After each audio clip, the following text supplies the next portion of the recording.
Wepa, Bonamente, Zio Boyama. Welcome to a brand new Comic Crusaders special. And this month, actually today, we have a good friend coming back. He's gonna tell us what's popping on what Popcornflix, baby. That's right. Let me introduce the king of the screen of the streams, the legend himself, the top boss of what is free TV, Mr. Chris Woozy. Baby, how you doing? I am doing great.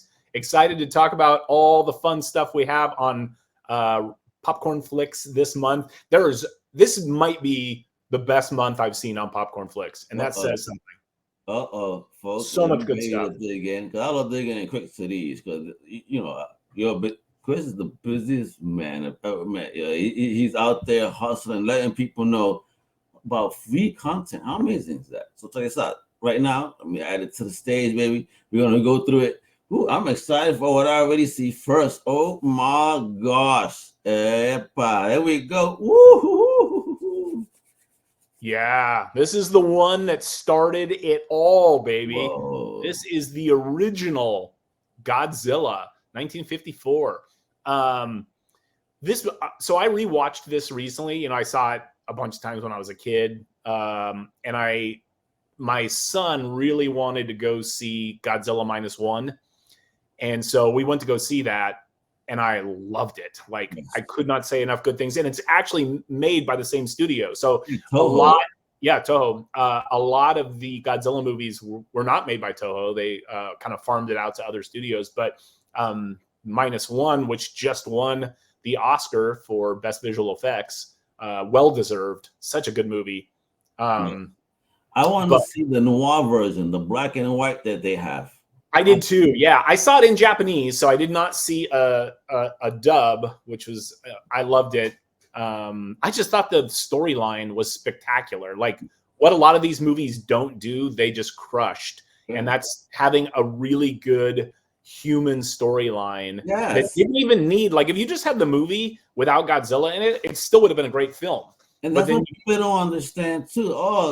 They focus too much on the humans. But it's a monster story. Godzilla's not your friend. It's a monster. It's about hello. That was it. He is not your friend. He is not friend to all children. That's Gamera. Yeah. Godzilla is not for the children. Nope. So yeah, I loved it. And this one, you know, it's really interesting if you think about it, because what -1 did that was so great as well was they used real events in history and placed them in the script. And Godzilla, this thing came out 9 years after we dropped the bomb. That is not a lot of time.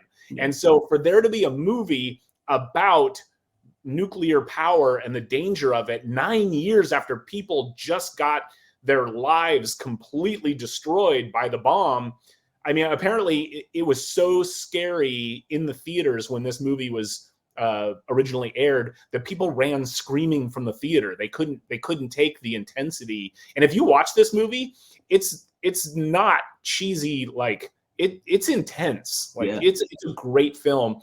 I was looking up a bunch of trivia on it, preparing for this interview, and apparently the costume that the guy wore in this weighed about 250 pounds, and it was filmed during a heat wave. So sometimes when Godzilla's crashing through buildings, it's because the actor was passing out. Like, really? Yeah. It was. That's why it was so perfect. Yeah.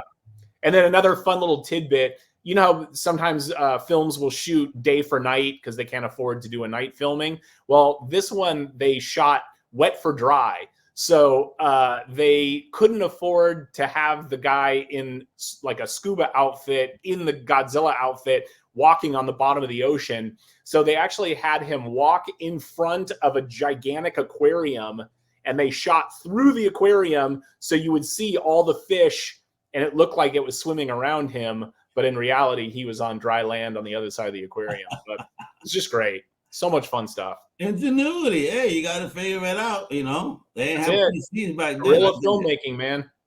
I love it. Yeah, Godzilla. Yes. OG, folks, check it out. Oh, man, I know that Chris was very excited about this. I love the poster already.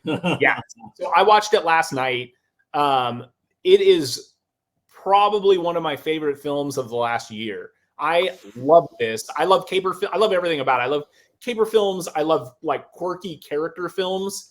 And this did something that I don't think I've ever seen another movie do, even though I'm sure they have. But they shot interviews. So this is a caper movie about a bunch of college students who end up ripping off, at the time, the most valuable book in the country from a college library. Transylvania University, which I didn't even know was a thing. Apparently, it's a small liberal arts college in Kentucky, and it was gifted this book by John Audubon from the Audubon Society that was incredibly valuable. And there wasn't much security on it, and these students decided that they were going to try and steal it. And it's kind of like, so they intersperse interviews with the actual criminals with the scenes of the regular scripted film. Really? Usual. It is awesome. Barry Keoghan from Banshees of Inisherin is in this, and he just burns this place to the ground. Like, his performance is phenomenal. I'm a big fan, and he did a great job. But everybody was fantastic in this film. I cannot recommend it enough. No, that sounds like hella fun. Absolutely. All right. The Librarian Quest for the Spear. What the heck is this? Right. So this was actually a TV trilogy. There were 3 different series of The Librarian, and it's a very, very fun. It's basically a limited series. And there were 3 different ones. We have all 3 on Popcornflix. Quest for the Spear was the first one. But if you're like, man, I wish there were more movies like Indiana Jones, boom, we've got you covered. Really? Noah Wiley right here from obviously from ER. But it's got Sonia Walger from Lost, Bob Newhart, who played Elf's dad in Elf, really? And obviously on Newhart and the Bob Newhart Show. But it's great. It's fun. Pulpy adventure. Check it out. All right. That sounds fun. Oh. What is this? Yeah. So this is a Crackle original. This is a little rare for Crackle. This is a documentary. We don't ordinarily do a ton of documentary originals, but this one is so good. So there's this guy, Albert Lima, who is murdered in Central America, and his son spends over a decade of his life trying to bring the murderer of his father to justice. Oh, wow. And it's the story of this kid just going down year after year after year to Central America to try to bring this guy who he knows did it to justice. And it's like watching a documentary about a Coen Brothers film, because other than the kid, everybody in this movie is either evil or an idiot. Really? It's fun. It's serious subject matter, but there are some scenes in there with bounty hunters where you're just like, did you really say that? Did you really do that? Like, it's really, really good. If you like documentaries and you like quirky characters, this is a great one. Okay, you got me tempted on this one real quick. Yeah. Rampart. What's going on? Yeah, Woody. Right? That's it. Great, gritty cop drama. Again, amazing cast. Woody Harrelson, Ben Foster from Hell or High Water, Sigourney Weaver. It's really good. If you like movies like Training Day or Crown Vic, which we also have on Popcornflix. Yeah. Rampart's phenomenal. He looked like a dirty cop. Yeah, right? Isn't he just that shot there? You're like, all right, you're doing something wrong. Yeah, I don't trust you. Please don't bother me, officer. The Phantom Punch. ¿Qué pasó? Oh, I heard about this. I just recently actually was watching a boxing documentary, and they mentioned this. Yeah, it's so good. So this is the story of Sonny Liston, former heavyweight boxing champ. It's really, really good. Tells the whole story of Sonny Liston's career. Ving Rhames, obviously brilliant actor. Stacey Dash from Clueless. Nicholas Turturro from NYPD Blue. Great cast. If you like boxing films, this is one that I think went under the radar, and it shouldn't have, because it's world class from top to bottom. Yeah, and look up the story of the Phantom Punch itself too. It'll blow your mind. Like, holy smokes, man! It goes to show you that, unfortunately, entertainment's always been something wrong in boxing. Yeah. So Chris Evans, obviously Captain America. Everybody loves him. He's great at Captain America. What a lot of people don't realize is Chris Evans is actually a spectacular actor, and everything this guy does, other than, I mean, he's great at the Avengers. I'm not going to throw stones. They're fun movies, but everything this guy does, he puts 150% into. And this Puncture, his character is crazy. He's like this drug addicted lawyer who is fighting this gigantic corporate entity. It's a true story. I love courtroom dramas, and I love great actors. And this movie ticks both those boxes because, for my money, this is one of Chris Evans' greatest performances. Hey, that's big. All right, folks. You hear that? You hear that? Chris is talking big on this one, baby. Oh, the Iceman. Do you know the story of this guy? A tad. Yeah. So this is a biopic about Richard Kuklinski, who was a mob hitman known as the Iceman, and they called him the Iceman because he literally had ice water flowing through his veins. I think he was born without a conscience somehow. He was basically a serial killer that the mob just used to kill whoever. He would not care who you were, what you had done. If he was paid money, you were going to die.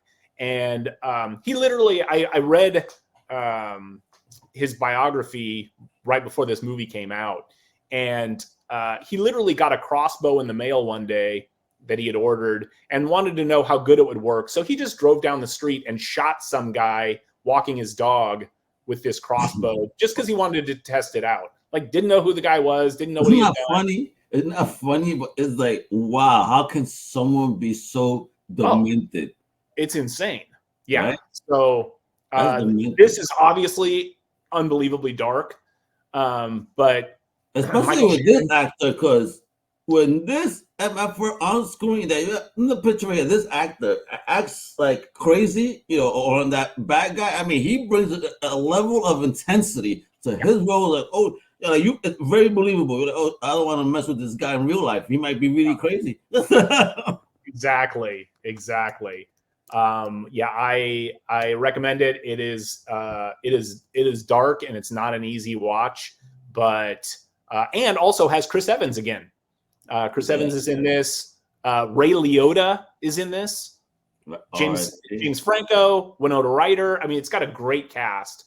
I think it didn't get a ton of coverage when it came out just because it's so heavy and so dark. But really heavy. Yeah, movies like that don't. There's a lot of great movies, but unfortunately, because they don't think that most people will be able they don't want to endorse this type of behavior. Yeah, totally. They don't endorse other stuff, but not this. This is a little bit too much, apparently. Right. Oh, what is this? Wait a minute. Danny Trejo, robots. Right? So this is a sci-fi movie about the cartel in 2045. It's Danny Trejo, drug dealers, and giant robots. I don't know what to tell you. God. I don't know what to tell you, Al. That's what it is. Oh, listen, if this wasn't free, I'll throw money at you. Holy smokes. Robots, cartel. You're welcome. Okay. You got me so intrigued here right now. As a comic book fan, I see so much wild potential and what you right. Okay. Folks, this is gonna be, I think this might be my pick of the month right here. I can't wait to see this thing now. I love cheesy ass movies. I'm gonna buy me some hot Cheetos on purpose. There you go. Right? Finding me guilty with a face like that, I'm pretty sure I can. Yeah. So another actor that I think gets a bad rap, and is just. And it will be back in a moment, folks. What we're doing here is talking. You know what I mean? I'll give you a couple of guesses. Who is that on screen if you haven't seen this movie? Do you know? Who do you think that is on screen in that picture? Because I mean, it looks unrecognizable. Right? Exactly. I know. I mean, Vin Diesel. Like, you would never. Yo, bro, hair. What a difference. I know. And he is so funny in this. And it's apparently a true story of a mob trial where all the mobsters are represented by like high-paid corporate attorneys. And then Vin Diesel's character decided he was going to represent himself.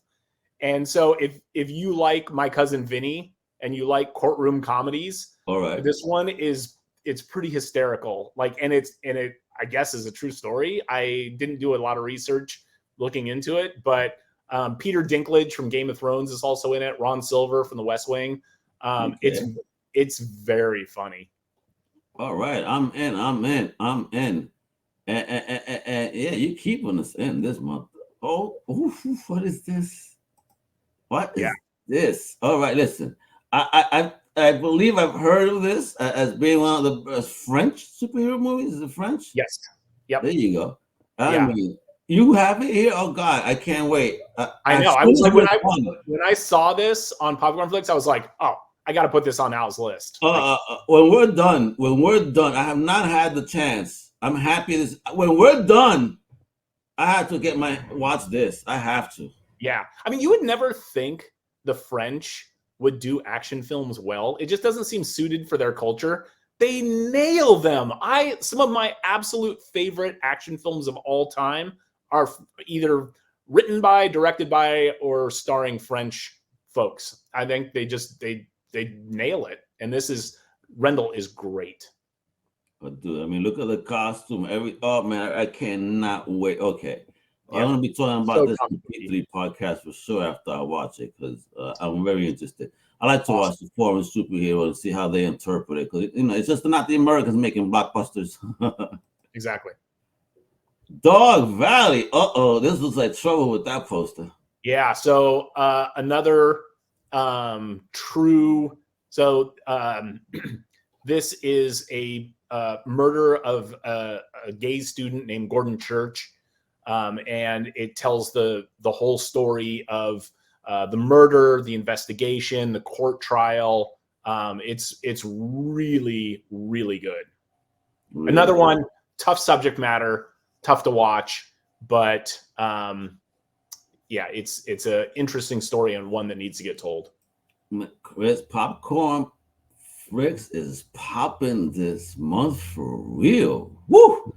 Fiery stuff. I cannot wait. I think of all the services, I think Popcornflix is my favorite this month. Well, they're bringing some like top tier. Oof. Yeah. Well, all this stuff you mentioned here. Yep, right on. Steering me right on the right lane right now, brother. I'm right down the barrel. Folks, free content, folks. You heard that right. Free, awesome content. And you know what it is. You know how simple it is to get this in your life. You can check them out, popcornflix.com. You can get them on Google, on Apple. You know what I mean? So, put it on your browser. Come on. Bring free into your life. All right? Let's go. Do it, people. It's not rocket surgery. Come on. So let's mega with the amazing Chris Woolsey. And we'll see you soon, because, there's another member of the family I haven't spoken about yet this month, but we're going to get to him real soon. And with that, hasta la próxima, gente. ¡Huepa!